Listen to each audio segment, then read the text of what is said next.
are so excited to be here with so many of our leaders from far and wide that you will hear from in just a moment, to finally do something that we should have done a long time ago, is open up the first LGBTQ museum in the country.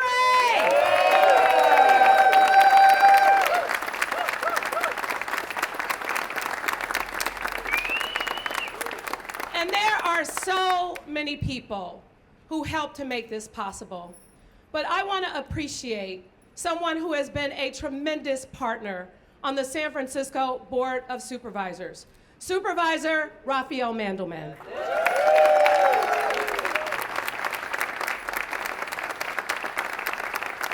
He and I worked together to commit these resources to ensure that there was a permanent home for a museum, a place that told the stories, that brought people together, that ensured that the voices of this community and the history of what helped pave the way for opportunities for so many people who are a part of this community all over the world, that those stories were not lost. I remember when I ran the African American Art and Culture Complex, and there was an exhibition that we did that was entitled We Were There. And it was about many of our lesbian sisters who supported so many of the men in this city who cared for them during the height of the HIV/AIDS epidemic. And it was a story that I wasn't aware of. It was something that I didn't know about. And many of those women were there for that exhibition and telling their stories, and we were documenting them on tape. And one of the things I thought to myself is, these are the kinds of stories that need to be preserved. These are the kinds of stories that need to be uplifted.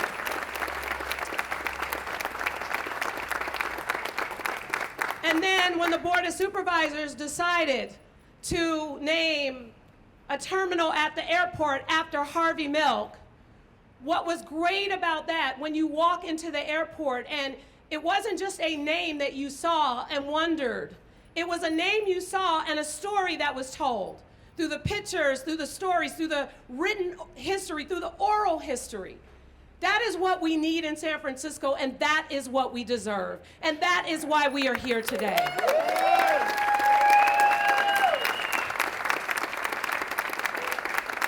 So I want to just acknowledge and thank Senator Scott Wiener for the $5.5 million, because it is one thing to purchase a building, and it's quite another to do all the build out and put together all the fixtures and the lights and the things you need to make it a museum, but also a museum that opens its doors to community events, activation, fun, and especially when people come here from all over the world, they get to see our stories on full display. So thank you, Senator Scott Wiener. And I want to thank Roberto and the folks from the GLBT Historical Society.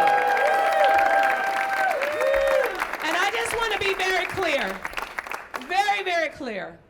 The city's providing resources to purchase the building. Senator Scott Wiener is doing all the work to help with the build out. But museums take money, and they will be doing a lot of fundraising. So if you want to be a parent on layaway with a $5 monthly contribution or something of that nature, but this is your museum, and we have to support it, and we have to protect it, and we have to continue to value it. So thank you, Roberto, and your board members and everyone who's going to be the stewards of this incredible opportunity. Hear, hear.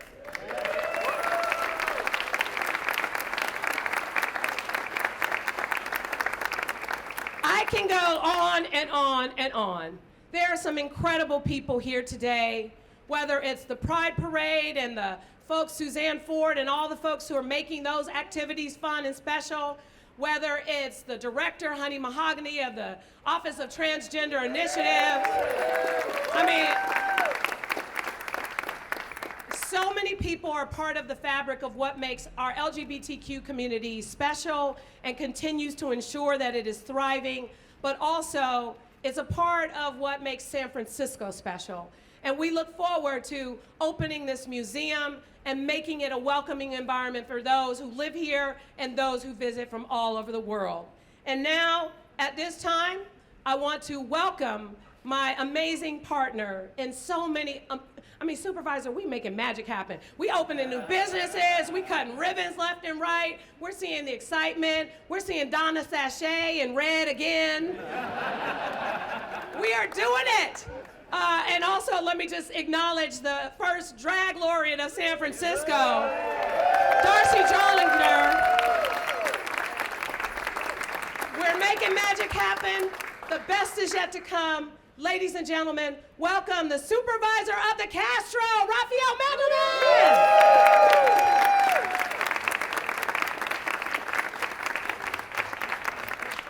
Morning, everybody. Who's excited about this? Yeah! Sometimes I think that Mayor Breed thinks one of her main purposes in life is to give Donna Sachet things to go to. and she does it a lot, and we are incredibly grateful. And Mayor Breed, this has been your vision for years and years and years. It has been a community vision longer than that, but from your time in office, this is actually the second go round of trying to buy a building that the mayor and I have been through. She did it once before. We set aside some money. We thought we were going to buy a GLBT History Museum building, and we ended up buying a building that's going to be 15 stories of queer senior housing down the street. So that's amazing. And then she turned around and said, well, you know, we're still not done with that project. We need to get that museum. She put in her budget in 2021. Now, it is not an easy thing to keep $12 million in a city budget over a number of years, and the mayor kept putting it in, and my board colleagues kept leaving it in. Thank you, President Peskin, for being here. Thank you to my colleagues for keeping that money in there.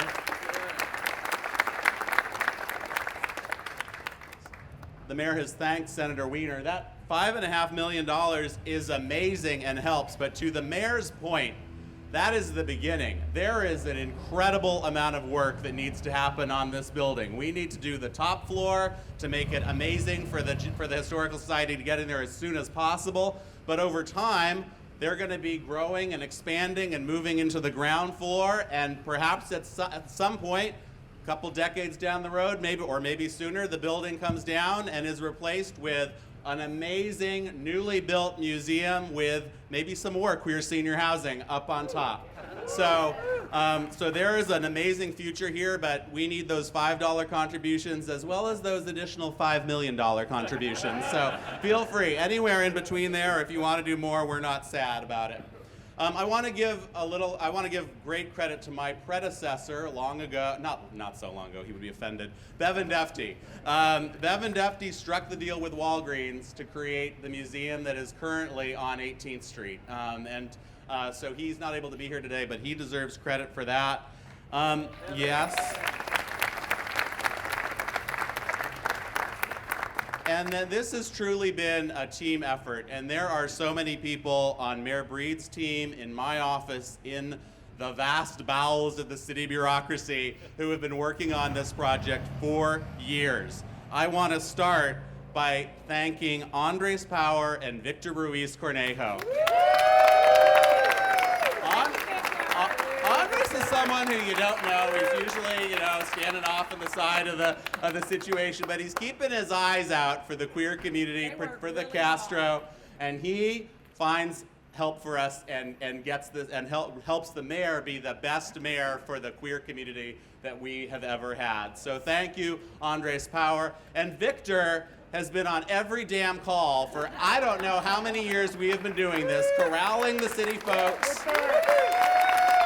He doesn't just make like pretty events happen on Noe Street. He actually makes the stuff happen. So thank you, Victor. Enrico Penick is not here, but I could not acknowledge the city's director of the Department of Real Estate, who has been with us through letter of intent after letter of intent, appraisal after appraisal, negotiation after negotiation. You don't know how many buildings we have looked at in the Castro, outside the Castro, and Enrico has been there every step of the way. along with Brian Chu, the Director of Community Development, and Mo CD, and Lisa Zayas Chen, all with the Arts Commission, and Ralph Remington, the Executive Director of our Arts Commission. Takes attorneys to get this done. Also, we've had help from Lauren Curry and Nancy Taylor in the City Attorney's Office. And we have some city alumni who've been helpful to this project. I just want to acknowledge Lex Layfight and Joanne Lee, who have been helpful at different points along the way. And then I would be hugely remiss, I see you, Tom Tobrano, if I did not acknowledge the generations of Mandelman staffers who have worked on this project. Now, I go through staff like salt. It's terrible. But Adam talks about Jacob Bitliff and Tom Tobrano in my office have been particularly involved and helpful. Roberto and your team with the Historical Society, we are so excited to watch you grow and expand, and I believe in you, Roberto, and I believe in your team. And CAST, Community Arts Stabilization Trust, they exist for the purpose of helping community organizations get buildings just like this. And Carolyn and Ken are here, and they are going to be working with the Historical Society every step of the way to make this work.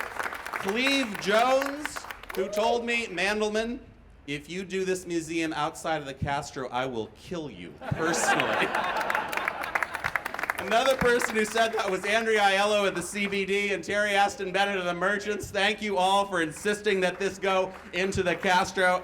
It is a great, great building, and it is an investment in the community. One other person I want to acknowledge is Roger Dowdy of the Horizons Foundation, who is always getting us to invest in our community. And when you've given your $5 million to the Historical Society or more, throw some money Roger's way for all of the other community-serving queer nonprofits. And with that, am I introducing Scott or are you? My predecessor, who is killing it in Sacramento and is going to be killing it in D.C. one of these days, Senator Scott Wiener.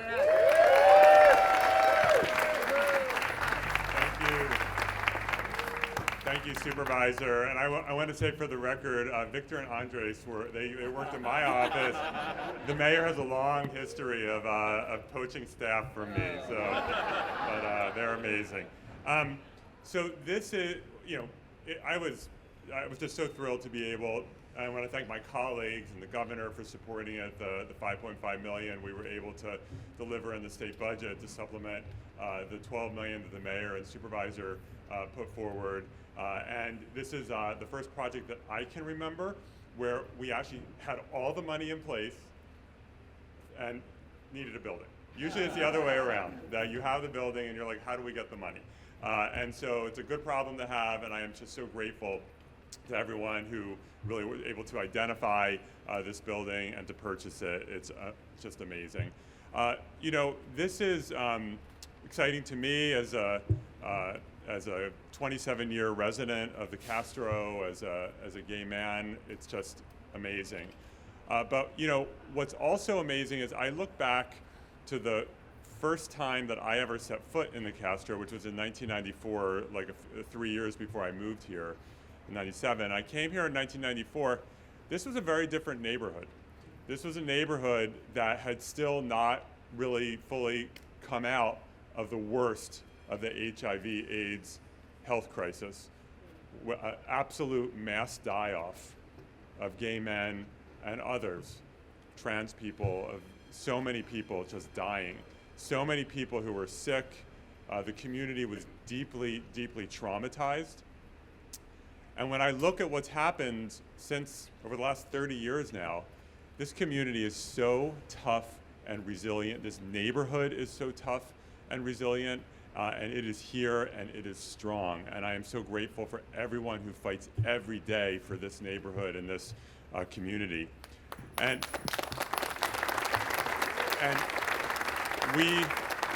we have made sure over the years to really embrace the identity of the Castro. We did it with the LGBT Community Center right on the edge of the neighborhood. We did it when we widened the Castro Street sidewalks and put the Rainbow Honor Walk and the history plaques so people would always remember. When we put the rainbow crosswalks in at 18th and Castro, we are doing it with Harvey Milk Plaza and Jane Warner Plaza. Thank you, Madam Mayor. And now we have this amazing history museum that's going to be almost 10 times the size of the existing one, and that is incredibly exciting. And I want to really just thank the mayor from the bottom of my heart. Back to when we were colleagues on the Board of Supervisors together, and we were losing federal HIV money every year because of the disaster that was rolling out in Washington, D.C. And when we would fight to restore and backfill those funds locally, I never had to question whether London Breed would be standing with us on doing that. She has always stood with our community, and when we look at her putting her money where her mouth is in prioritizing this neighborhood in the upcoming bond and what's happening today, thank you, Madam Mayor, for always standing with our community. And then finally, I just want to say, yes, the idea of a history museum is great, but it's more than just a great place or a great cultural place. The history of our community is essential. And unfortunately, this is just normal, right? Over time, especially younger generations may not be as connected to that history, may not even know about that history. Younger people were starting to forget about Harvey Milk before that amazing movie came out. And so we have to make sure that people know the history of this community and know all of the people who fought and made unbelievable personal sacrifice up to and including death to fight for the rights that we have today. We stand on the shoulders of generations and generations of LGBTQ people who had no rights, who were living in the shadows, who were told that they were human garbage, who were kicked out of their homes, who were criminalized, and they had the courage to fight for this community, and that's why we are here today. So with all of the crap that we're dealing with in this country right now, all the people who are trying to make being LGBTQ illegal, trying to demonize trans kids, trying to push us back into the shadows, going back and looking at what our ancestors did when they were faced with equally harsh or even worse situations, they didn't give up, they fought, and they won, and we're going to win again. So congratulations, everyone.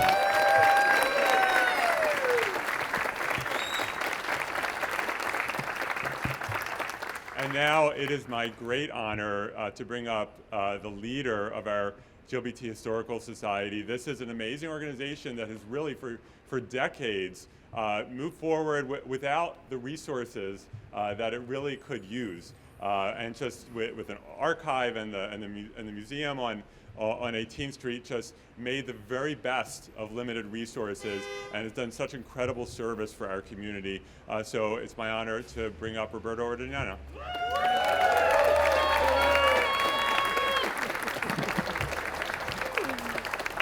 Thank you so much, Senator Wiener, Supervisor Raphael Mandelman, and many, many thanks, Mayor Breed. Friends, wherever there has been history, there has been LGBTQ history. And today we are together to recognize history in the making. On the eve of the LGBT Historical Society's 40th anniversary, San Francisco is establishing a permanent home for the nation's first museum of LGBTQ history and culture and its world-renowned archives and research center.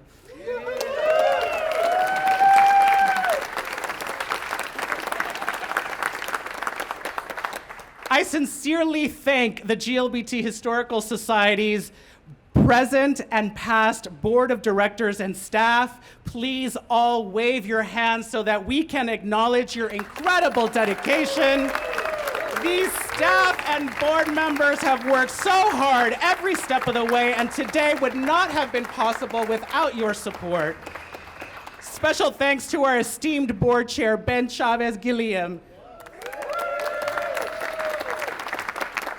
whose real estate expertise, deep love for community, and always optimist and caring spirit has gotten us here today. And also deep thanks to chair of our board's real estate committee, the ever so fabulous advocate for our intersecting communities, Ani Rivera.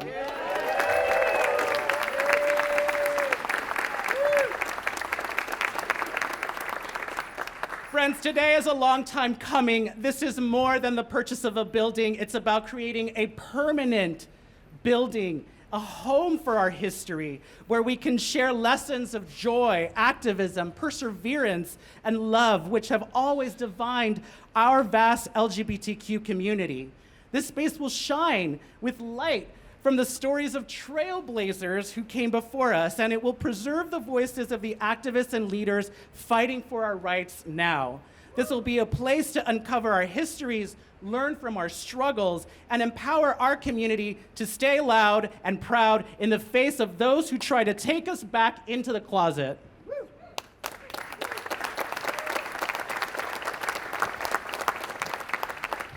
I feel so much pride in the GLBT Historical Society because we help change lives.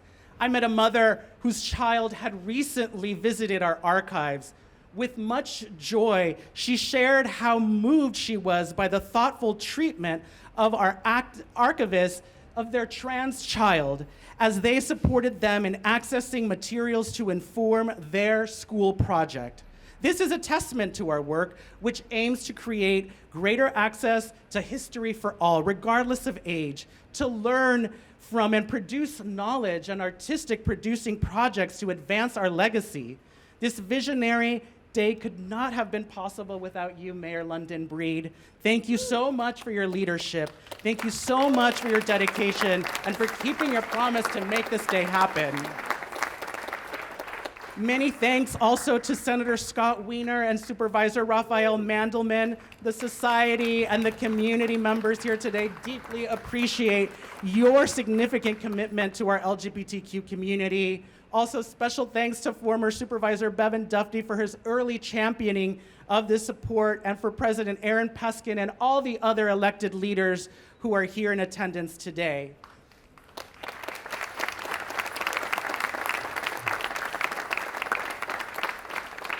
Friends, we all know the facts. Our queer community has been here since the dawn of time, and guess what? We're not going anywhere.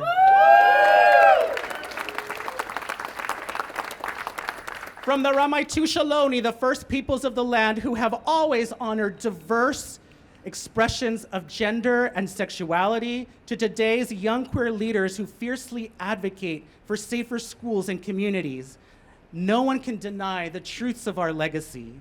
The last few years have been incredibly challenging for our community. Political extremists have sought to erase us. They have targeted the most vulnerable against us. They have targeted the most vulnerable in our community, our trans and gender non-binary children and youth. They've tried to divide us by advancing the fallacy of white supremacy.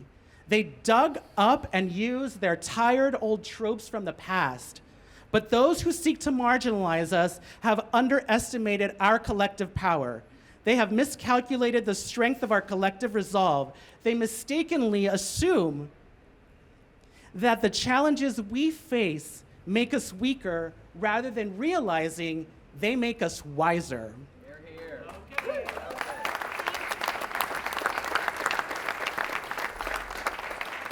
They do not understand the depth of our commitment to one another, that together we embrace our rich and diverse past and build a brighter tomorrow on it. Like many other institutions our LGBTQ community has built, we will create this home for our history together. We will continue to increase understanding, not only to better appreciate and mark our community's progress, but also to fuel the work ahead that still needs to be done. This new permanent site for our museum, archives, and research center will provide us a larger state-of-the-art facility to consolidate all our programs and operations under one roof and to scale our vital work. This new home will allow us to enhance preservation and accessibility, expand exhibition and program spaces, improve the visitor experience, strengthen community engagement and understanding, and continue to expand our reach nationally and globally. This moment has been decades in the making, with countless hours of advocacy and deep collaboration. I want to also acknowledge founder Greg Pennington and founding members Paula Lichtenberg, Ruth Mahaney, and Gerard Koskovich.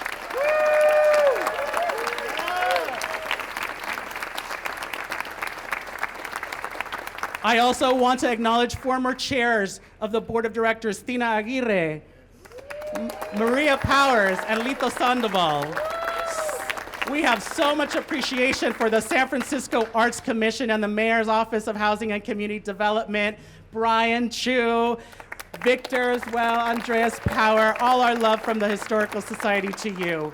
May this historic investment serve as a model for local and state governments across the nation regarding the role government can and should play in advancing cultural equity, and may it serve as inspiration here at home to deepen our investments in arts and culture and other important strategies that lift up communities that have historically been left behind. Many thanks to our partners at Community Vision and Ventura Partners, a remarkable team of experts ingrained in the deepest of community values. Many thanks to all providing pro bono services and our incredible partners at CAST. Together with CAST, we will manage and operate the space within the site. This remarkable public-private partnership will ensure that the GLBT Historical Society one day owns this property.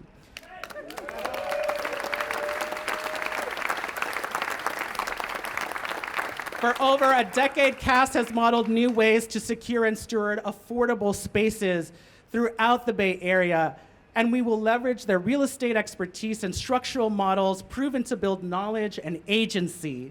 You've helped numerous arts and organizations, including Counterpulse, and I want to recognize Julie Phelps here for her incredible leadership at Counterpulse as well. Lastly, I want to thank all of you here today. We would not have gotten here without you.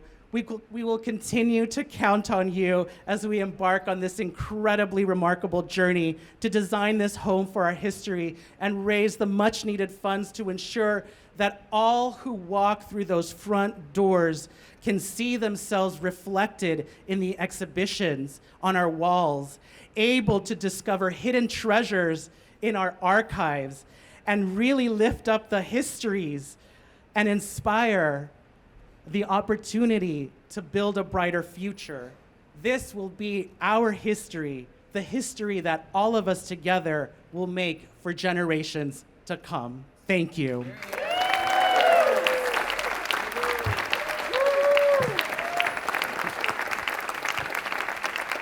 And as Senator Wiener pointed out, we stand on the shoulders of so many ancestors. We also stand on the shoulders of people that are still with us today. And we hold all of those truths together. And there is no other person, we're all gonna be ancestors one day, right? Cleve is a forever twink, people. I want to thank Cleve Jones for his incredible activism in our community and for his history making and always lifting up all communities along with him. Cleve Jones, please join us now. Thank you.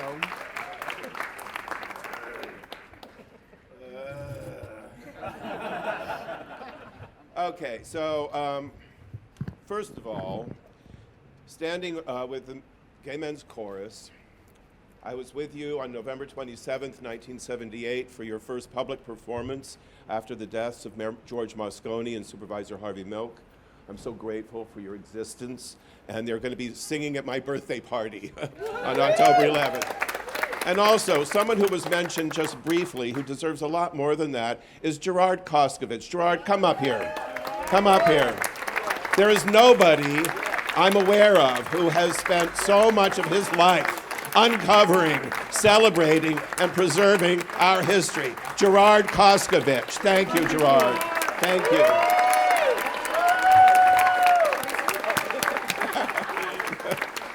Now, when I was a little baby homosexual back in Arizona, I didn't know there was anybody in the world that was like me. I thought I was all alone, and I thought I had no purpose or place on this planet, and I was planning to kill myself. I was 14 years old and I thought my life was over. And then I read in Life magazine about something called gay liberation and a place called San Francisco, and I got the hell out of Phoenix and I hitchhiked up here and I found this community. And gradually I came to learn that our people had always existed in every place, in every time, in every culture. There have always been people like us. It's important for people to know that because that information saved my life. And with all the progress that we have made, and I have witnessed such extraordinary progress, but I tell you, there is no doubt that within a mile of us right now, there is some child who thinks they have no place in this world, who think they will not be loved, that they have no purpose, they have no family, and they are getting ready to take their own lives. It is still happening. So this is the way we save those lives. And I want to thank everybody. Raphael, I called him up and screamed at him more than a few times about, yeah, you have to keep it in the neighborhood. The neighborhoods matter. It's not, anybody who calls it a ghetto doesn't understand the history of the word ghetto. This is not a ghetto, this is a community. This is a neighborhood that we have built because we love each other and we want to be together. And out of this neighborhood came political power and cultural vitality and the ability to provide specialized social services for the most vulnerable among us. Mayor Breed gets that. Rafi gets it. Scott Wiener gets it. We are so lucky that this neighborhood has helped provide the kind of political power that delivers this kind of progress. So I'm really grateful. It's been a good month. We got the landmarking of the rainbow flag that Gilbert Baker created. We got the History Society Museum. And you all got to do everything you can. And thank you again, Mayor Breed, supervisors, President Peskin, for putting Proposition B on the ballot that's going to give us the money to complete Harvey Milk Plaza. Yes. So thank you all very much. I'm very glad to be alive. I'm very glad to be here. Come to my birthday party on October 11th.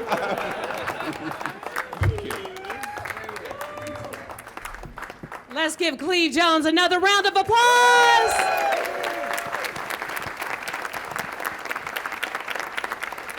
And his story needs to be told, and that's why we are so excited to be here today. And again, we want to thank all of you for being a part of this historic occasion, and I can't wait to see you back here when we cut the ribbon and when we open this place up.